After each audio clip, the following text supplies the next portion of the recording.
Kristine, remember when you were a kid and you thought that your career was going to be this like perfect straight line trajectory?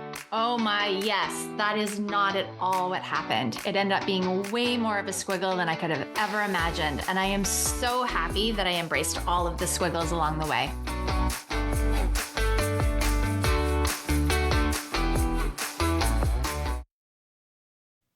All right, everyone, welcome back to Embrace the Squiggle, where we are uncovering the hidden gems of career transformation, one unfiltered squiggly adventure at a time. Today, you just have me, Colleen, because Kristine is on vacation. So I am excited to be talking today because I get to have an exciting conversation with my friend Moe, who had me on her podcast a year or so ago. It's been a while. So I am so excited to have you here today and talk with you, Moe. And we always start with how we know each other. And gosh, how long ago did you become the Chamber ED? A little over almost 10 and a half years ago. So it's been a long time. It's been a long time. So Moe is Yeah. the executive director of the local chamber in my small town. And my husband was on the board when Moe took this position. And so from like moment one of Moe being here, I knew Moe. And so we've said forever that she needs to be on here because Moe has had quite the squiggly career. Yeah, to say the least. All right. So I want to start with little Moe. Little Moe growing up in, I forget where now. Field, Connecticut. Oh, I was thinking for some reason it was down south. No, well, that's probably because my family recently moved there, like Okay. within the last 5 years. Okay, They all so picked that's up right. and moved. So there you go. Little Moe growing up in Connecticut. What did little Moe think she was going to be when she was a grown up? She thought she was going to be a marine biologist. That has actually been a fairly common thought from so many people. Because, Really? yeah, I think that idea of, I think so many kids love, dolphins and sea turtles and whales. And they think, oh, what do I want to be?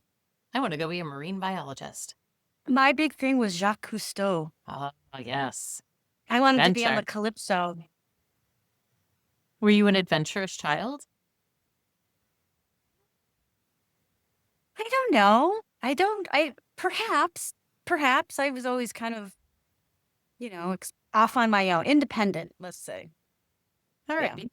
right. So you get through school, you finish high school. What did you think you were going to do then?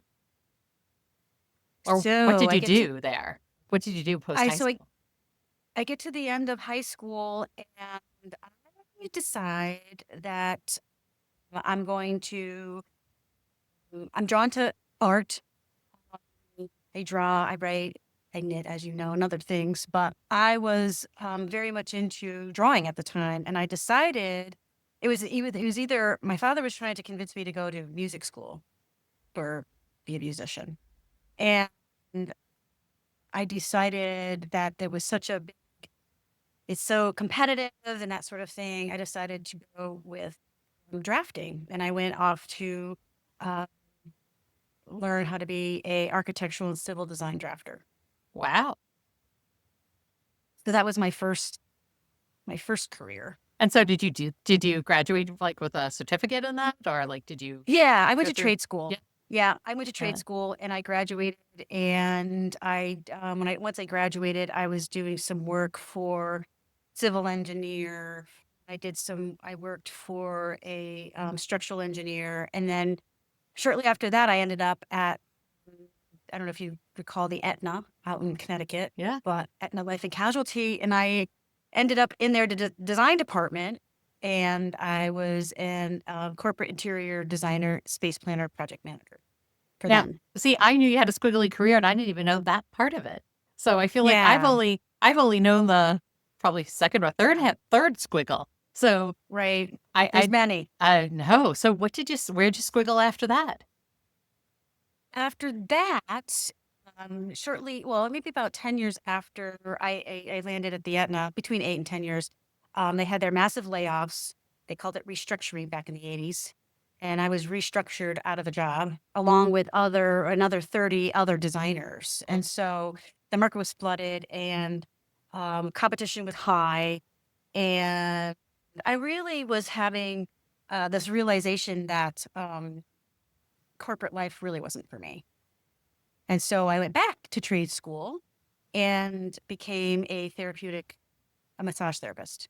So what about corporate life didn't feel right? Like why was that not a good fit for And you at that time? oh boy, you know, I feel like we hit a hot button here for you, Mo. you sure did. Well, it was a huge institution, right? So when it couldn't be any more corporate than that, right? Because when I first started off, I was in a couple of mom and pop shops, and that's really where that was wonderful for me, that environment.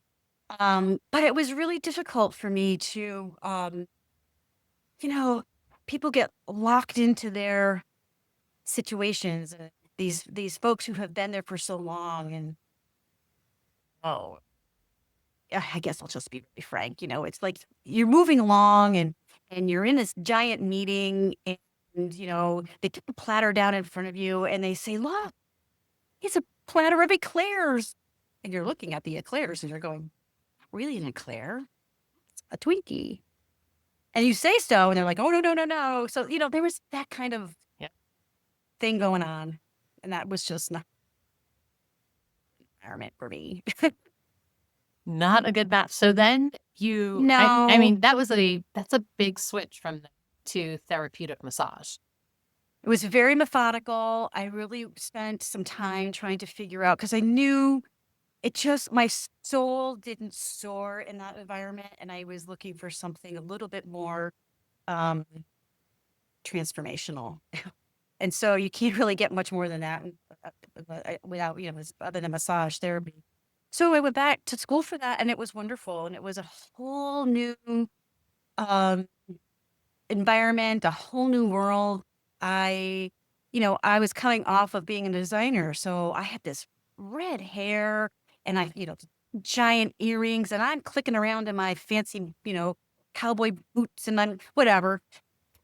And it was just a completely different scene, which was really wonderful. And it was really the first time I had exposure to um, a lot of diversity, and it was really lovely. And I thrived there. Yeah. And so I was a massage therapist, a sports massage therapist, injury recovery and sports massage for 20 years. Wow. Mm. And so were you off on were you hang your own shingle kind of massage therapist? Did you Yeah. work for a place?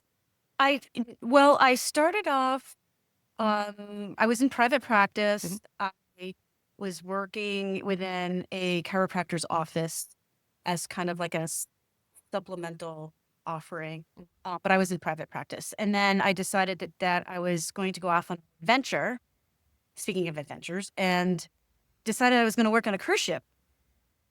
So I did that. I was a massage therapist on a cruise ship, which was really crazy. And then I came back and went back to private practice. And I ended up opening up an office in locally with another practitioner. Yeah, and this is one of those things that I think often people don't think about. I know I've even had this conversation with a friend of mine who's an orthopedic surgeon, right? That you're going to school to be a massage therapist. You're learning massage therapy things, right? Right. You know how to be a therapeutic massage therapist and help people hear from that. What they don't teach you in massage therapy school, I assume, like I know thinking of my orthopedic surgeon friend who always says, like, what they don't teach you in medical school is how to run a medical practice. And right, like my guess is what they don't teach you in massage therapy school is how to how to be an entrepreneur and how to Right. run that business. Like, did you like that part, or was that part was a struggle, or did you just You know kind of what? wing it? Well, I always had that entrepreneurial uh spirit and need within me. I mean, even when I was going to drafting school, as I was going through drafting school, I had a little drafting business, and I was doing floor plans for local builders because they needed floor plans to bring to the building department. So they would just give me their sketches, and I would do, floor plans for them so that they could have. And so I was doing that out of my mother's basement, and I called it the drafting house. I thought that was cute. And so I was always doing some sort of entrepreneurial thing. So I kind of had a sense. Yeah. I think I got lucky with the massage school that I chose because they did a little bit of that. Oh, that's good. I just kind of went with it, and it's exciting to me that creating that thing that's exciting to me. Yeah. Figuring it out and wearing all those hats. All right. So you are a massage therapist for 20 years, did you just say? Mhm. Ish, right? Mhm. Okay. And then what? And so then I realized that it just kind of struck me all of a sudden that I loved massage therapy and I loved how ground, and it was like you really needed to kind of like walk the talk. So you had to be the nutrition part, the fitness part, that all you can't do that physical work without really walking the talk. So, but I also realized that I spent a lot of time in silence and, one-on-one with folks, obviously. And I just needed to be out in the world. It was time for me to be out in the world and to be sharing my voice. So that's what inspired me to the shift. Right. And knowing you, that makes total sense. I can't imagine you in a room having to be quiet for 8 hours a day. And I'm like, yeah, yes, people talk with their massage therapist, but most people, I would assume, get Nope. 3 minutes in and then don't say a word for the next, Correct. 57 And I was minutes. perfectly fine with that for those 20 years. And then all of a sudden it just shifted. The matrix shifted and it was time to do something else. Nice. So you had your 20-year itch, and where'd you jump? I ended up having some brief time with the Westfield Business Improvement District, so a local bid. But they transitioned out, and in my quest to look for something new, I ended up with the East Hampton Chamber. Right. And so that's what you're doing now. That is what I've been doing for the past 10 plus years. 10 plus years. And so tell us about that job, right? Like, so what does that entail? Because you're not a chamber where you have a staff of like 20, right? You're a Right. chamber that has you. And I do everything. So it's again, I always felt it was the perfect platform because it melded two worlds, right? You have to be an entrepreneur because I'm running the whole office myself. I'm creating the vision. I'm bringing that to the board. I'm bringing them on board. And now we're all bringing this mission forward together. And then there's all these other hats to wear. There's marketing, there's, bookkeeping, there's administration. I don't have any staff. I've had stints where I've had a little bit of help, part-time help, but not now. Yeah. So there's a lot of different hats, and I'm trying to think of, it's the messaging. It's also, it's a chamber, it's a member-driven organization. So, there's the needs of your constituents, and there's what's the value that you're bringing forward, and what are they, and that's always changing, and it's not the same for all of your members. Right. Each member has a different need, and so a lot of listening, a lot of hearing, a lot of synthesizing what you're hearing, and being creative in how you deliver that. And then there's also, when you go through something, a rough time, there's also that you're the shoulder that they lean on, which my massage therapy practice comes in, and that empathy and all that sort of thing. Right. It's almost like that string that ties it all together, right? Is your ability to really work with people, bring them together, right? Help people through those hard times. Because you were the chamber ED during COVID, which, right? What a crazy time, particularly for small business owners, right? Yeah. Here in East Hampton, right, we're a small community. It's not like we have 100 large businesses here, right? Right. I mean, I can count on one hand, I think, the number of large businesses that we have. Right. I might be wrong. There might be others. I don't know. Right. But in general, it's a limited pool. Right. It's a limited pool. We are a lot of small businesses. And this was a particularly hard time. So when I think of the skills that you've had through all of these jobs, right, I think of you as the person who's always been kind of positive. You see possibilities, right? You have that ability to kind of look and see what might we could do different, right? That things like Yeah. doing things not the same way over and over again, Correct. right? Yeah, I know. I often think to myself, my life would be a lot easier if I didn't do.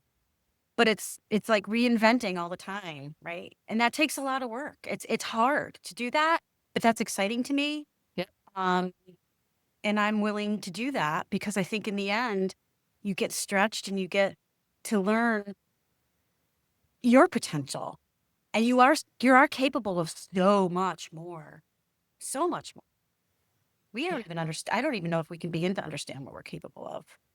Right? So many possibilities out there.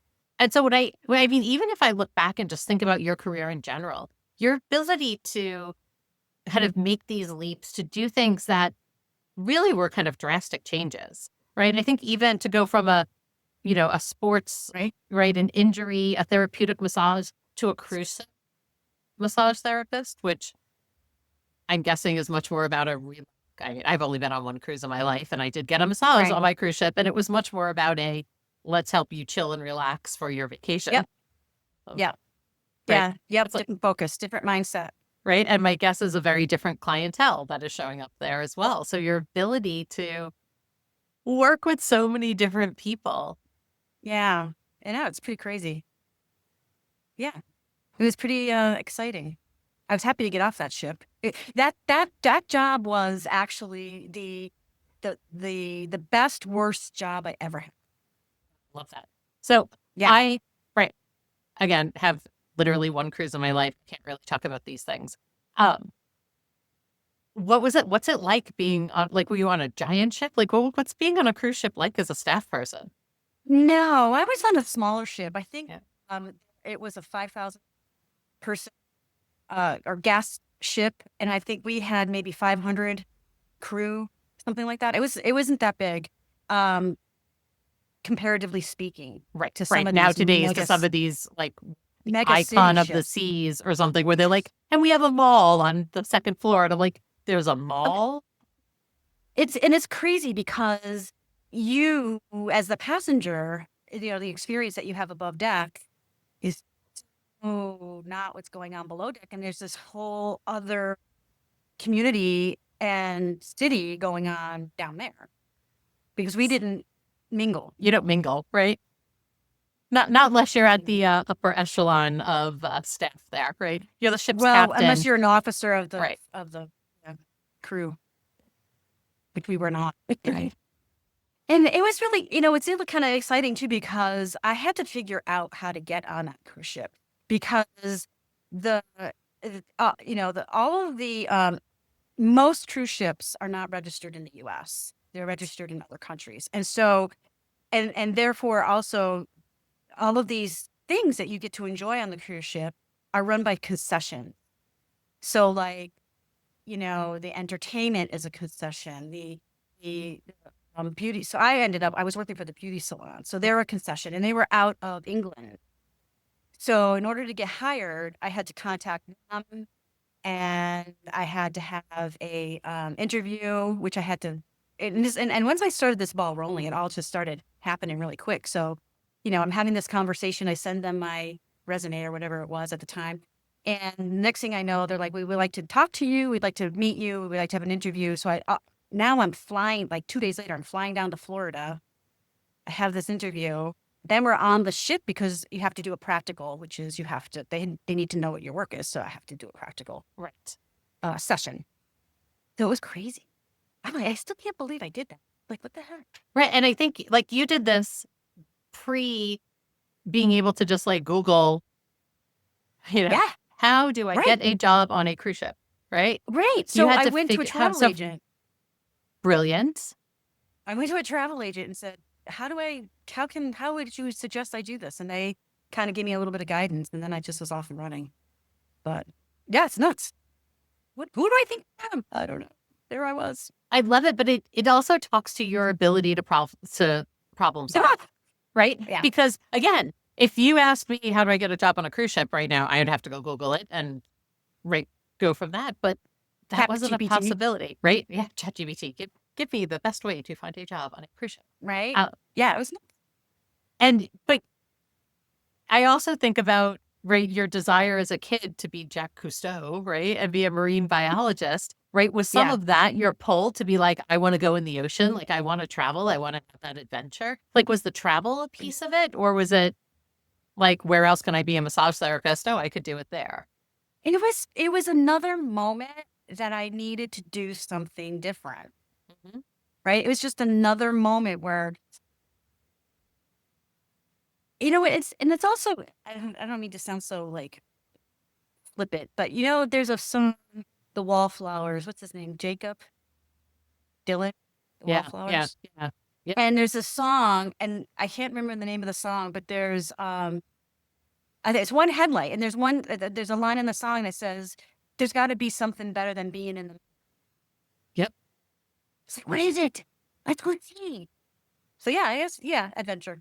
I love that sense of adventure. And like I said, when you said Jacques Cousteau, I was like, were you an adventurous child? You're like, well, I don't know, maybe. And when I think about your career, what an adventure, right? Yeah, You're jumping to different things that are that's not it's not a linear career path at all, right? And it's not no, one I guarantee that I would not be able to find another person who went from being a like interior design space planner, drafter, to being a therapeutic massage therapist, to working on a cruise ship, to running a BID, to becoming an executive director of a chamber. Like right. this is not the career path that anybody ever sits down and says, let me map out what my career is going to look like. Here's Yeah, where I want to be the executive director of a chamber. Here are the steps I'm going to take, right? That's not at all. yeah. And No, it's never really been that for me. It's always been like, all right, what is it? And too, that ending up here at the chamber, I was very cognizant of, I want to end up and land where I want to land.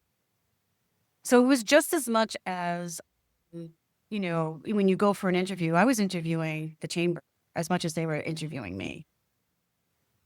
I love that you And had that confidence to be able to go in and do that. And so when you were thinking about that, like what about the chamber then was like, okay, this could be a good fit. This is exciting. Like this might be my next squiggle.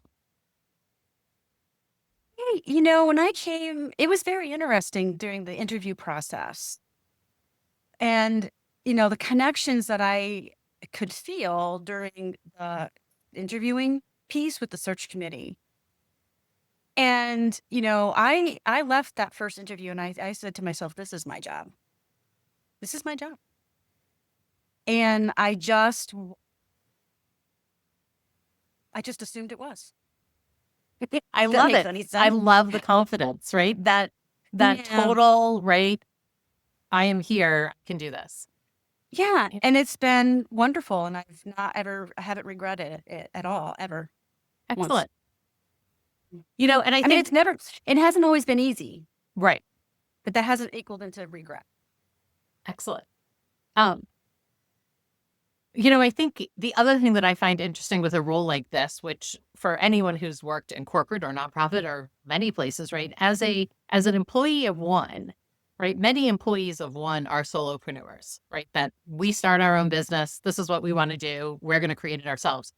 You are an employee of one at an established business, right? The chamber's been around, I was just going to say forever, but a long Over time, 50 years. right? It's been Over around 50, yeah. over 50. So it's been around a long Yeah. time. And it's this weird mix where you as a paid employee report to a board of directors who are all volunteers. And so if folks don't work in a nonprofit world or in a similar world, they've maybe never heard of this before. So Moe, as a paid executive, right, as a paid executive director in this, membership organization that's a nonprofit, right, you report to a group of volunteers. They're the ones who do your performance eval, governance, Yep. like, right, they're the ones in theory who are making decisions. This is a tricky thing, right? I teach board governance in the master's level, and I always talk about it from the board's perspective. But from an executive director's perspective, this is a tricky thing to report to a group of people who are volunteers. What has that been Right. like for you? Was that a big switch? I mean, it's obviously a big switch, but how it's almost like, what did you bring that made you be able to kind of handle that? Because that's a tricky situation for a lot of folks. Again, too, I think I have I think I'm empathic, and I think that I have a lot of empathy. I also love a team. I also love being the vision and the leader person. I do love that. And coming into, I think I just was very, I know who I am. I'm the executive director, and therefore this is my job, right? So this is what I'm bringing to you. This is what I need from you. That and sometimes that doesn't work out the way that I want it to. At But least you I think articulate it.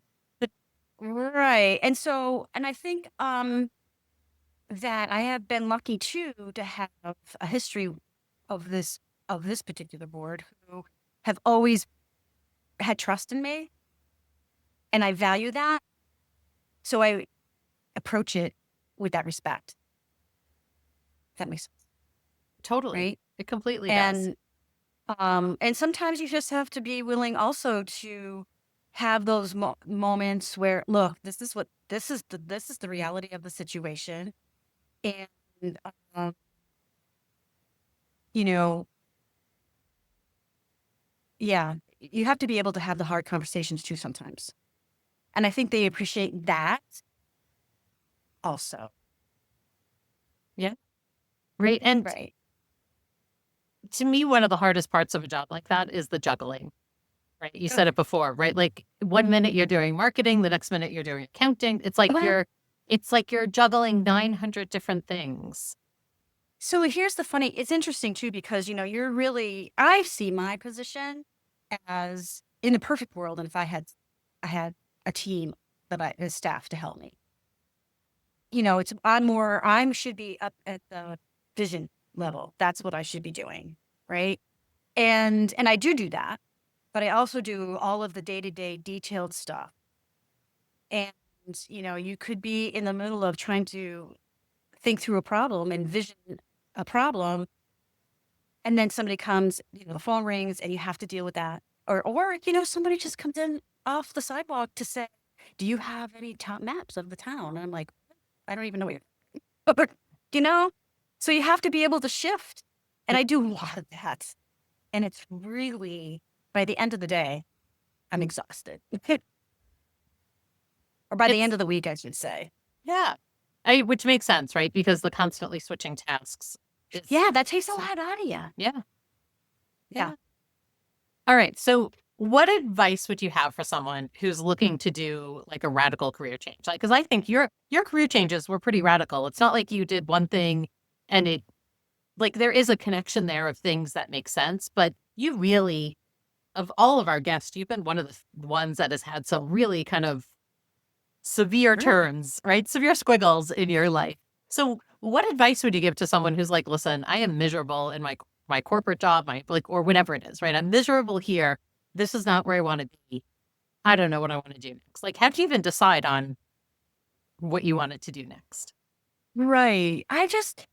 I've always just said to myself, what is the absolute worst thing that's going to happen? What is the absolute worst thing that anybody's going to say to you? No.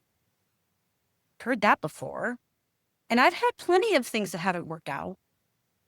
But I would much rather try than not try and experience something. And maybe I learn, oh, well, that wasn't quite what I thought it was going to be. But then you make another choice and you make another decision. Just life is short, right? Life is really short. And let's do it. Let's do it. Let's see. I love it. You've always Just been do so it. And it sounds motivating. like such a cliche. Right. But again, right? It's that. And I feel like this goes back to your childhood dream of being Jacques Cousteau, right? That, Yeah, right. maybe you Moe didn't think you were Cousteau. adventurous or, that you had a great ability to take risks, but people who have that attitude of what's the worst that would happen, I feel like they're Yeah. people who take good risks. Like not Well, wild and crazy jump off the mountain, at 2 a.m. risks, but right. And I say that with, right, think through what's the worst that can happen. And are you able to live with that level of risk? Right? What did they say? What is that called? I don't know, I forget, your risk gauge or level risk adverse, whatever it is. The But risk tolerance kind of piece. yeah, yeah. And I also too, I realize, especially as have gotten older, and I have an incredible network of people around me, an incredible network of women around me. And I, I take responsibility for my shortcomings and or my learning lessons as opposed to failures. I take responsibility for those, but I know that all those people are there for me. And if it really went south and really went awry, I'm not alone. Nope, you're not. You do have a big Yeah. I mean, I know you have a big following of people here, right? And so I think that community also makes it feel a lot better to take those Yeah. risks. Yeah. Right. Yeah. So, Yeah. I think from a perspective of what someone who might be looking to make these radical changes, right? In addition to what's the worst that could happen, I think it's also thinking about who are the people surrounding me who are going to lift me up when the best happens or when the worst happens. If the And worst something, happens, who can lift me up? you know what, Colleen? I also know I've also have been in a position where, you know, uh, my first marriage didn't work, lost everything. I know what that is. I know what that is. I know what it feels like. So it's not as scary. Is it unpleasant? Yeah. Wait, was COVID unpleasant? Yeah. But I know what how that uncomfortableness feels. And I know how I can navigate through that. Do I want to? Not really, but Right. We'd rather not do that again. But yeah. I do think you brought up a valid point there that I think for many people, COVID actually taught us how resilient we actually were. Don't you love it? Right? Right? Like, what's the worst that could happen? We literally, like, I was laughing Well, because it was around this time, what, 6 years ago, 5 years ago, right? That COVID yeah. happened. And so Yeah. I look at my Facebook post that's like, oh, I'm so glad our children's school decided to close for 2 weeks because we're going to stop this. And in 2 weeks, we can go back to normal. Right? How funny. We all thought 2 weeks was 2 weeks was going to solve it. Yeah. And even at the Yeah. time, it was like, oh, 2 weeks, we're all going to stay home. What do I need to do to prepare? And Right. just kind of getting our minds wrapped around it, having no idea what the future was going to bring. Right? Right. 2 weeks even And felt scary. it did. And I think that just being there for each other and knowing again, I let the word resilience just you know me. We've been known each other for over 10 years, and that word resilience is always coming up for me. And I just, I know we've all had these moments when we have felt every cell in our body just going, right? It's alive. It's vibrating with life. And I want everyone to feel that. I want everyone to know that they can have that on a more consistent basis. But Oh my God, I it's love work. that. It's work. It's work. And it's not easy. Okay, so I mean, our listeners don't know this, but local people all know this, that you're retiring very soon from this position. And so what's in store for you? What are you going to do in your happy retirement? So my husband and I have been quietly working here on our property and preparing to open up a vegetable farm. So I am going to be a farmer. I have been a farmer, but now it's going to be on a more, you know, open for business farming. Come buy I some love it. vegetables. Right? Right. And I will say I've had many of those vegetables and they are fantastic. Literally nothing like getting vegetables a mile from your house and being able I to, know. right, eat them that night. But right, again, another squiggle in store for you. So I know we talked about this before. I'm like, we'll definitely have to have you back at, maybe this time next year. Or no, this will be like Okay. prepping season, maybe in the middle of the winter when it's a little bit slower Yeah. for you to see how this Yes. first season of being another entrepreneur, like a new entrepreneurship venture Yeah. and a farmer goes. We have So some exciting. Yes. All Very right. exciting. So we usually jump in with our rapid fire fun questions. Oh Um, no. yes, you got this, Mo. Full faith in Okay. you. Um, what are you binging or streaming on TV these days? Oh dear, what am I binging or streaming? Well, I watch a lot of flower farmer videos. What else? Oh, quantum physics. Um, yeah, that sort of thing. Flower farmer videos. I think that is a first for our podcast. That has Yeah. come up before. Now I have a feeling I will get some flower farmer videos in my TikTok feed, and we'll see what's happening there. All right, next question. What color brings you the most joy? Like what color do you love the most? Oh Makes you happy God. when you see it. Oh my Lord. I love them all. Uh, red, blue, pink. I love them all. Excellent. I also feel like as a farmer, did you say you have flowers on your farm too, right? Yeah, I thought vegetables so. and flowers. Nice. Which I feel Yeah. like is like the color of the world, right? Yeah. All right. Speaking of the world, what is your favorite place to visit? Where can't you wait to go back to again or go to for a first time? Bavaria, the Alps, Oh. Italy, Germany, Austria. That. Have you been there, or this? Yes, I have been there and I yearn to go back. It's so beautiful. Enchanting. Excellent. All right. If you were forced to get a tattoo, what would it be? Oh. Oh, my dear. What tattoo would you want? Maybe something related to my dog? I don't know. I've never thought. That's not true. I did think about this once upon a time when I was younger, and I was thinking about getting a wolf on the back. But I was like, oh God, when I'm 80, do I really want to look at that? So funny. This question always makes me laugh because neither Kristine nor I have tattoos because we're exactly in that mindset. And I also hate needles. So it's never happening. Yeah. But there's that other we thing. heard another podcast where they always ask people, what tattoo would you get? And people come up with great ideas. But I'm always like, me? None. I know. I'm sorry. But if I had to. All right. Yeah. Last one. What book recommendations do you have for our listeners, either fiction or nonfiction? Like, what's a book that you love? Book recommendations? Yes. Start with Why. Yep. One of my favorites. It's right over there. That's my all-time favorite. Start with Why. And I just finished not too long ago, Let Them by Mel. Yep. That's come up a lot on our podcast lately. And I'm currently reading by Deepak Chopra, You Are the Universe. Ooh, I have not read that one. It's a good one. I have to reread it, as a matter of fact, because, reread it. Excellent. Well, thank you so much, Moe, for being our guest today. Thank you. Is your farm on Instagram, or where's your farm if people want to look at it or hear about it? We have a Facebook page, which I haven't posted recently, but it's Hedrick Harvest. So like us on Facebook, I guess. And I'll be posting soon. As soon as I'm done with the chamber, then I'll be ramping up with that. Excellent. I will make sure that we will connect that in our show notes. So thank you so much, Moe. This has been a fantastic episode. I've loved this. Thank you. Our episode today has been brought to you by Maxity, where we reshape how individuals and businesses thrive using their strengths to achieve their highest goals through training and executive coaching.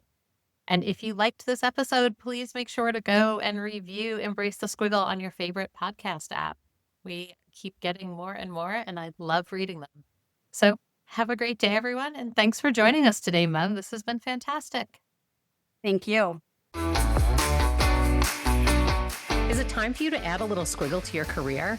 Join us every week to hear from another guest talk about how they embrace the squiggle. Subscribe now and find your inspiration.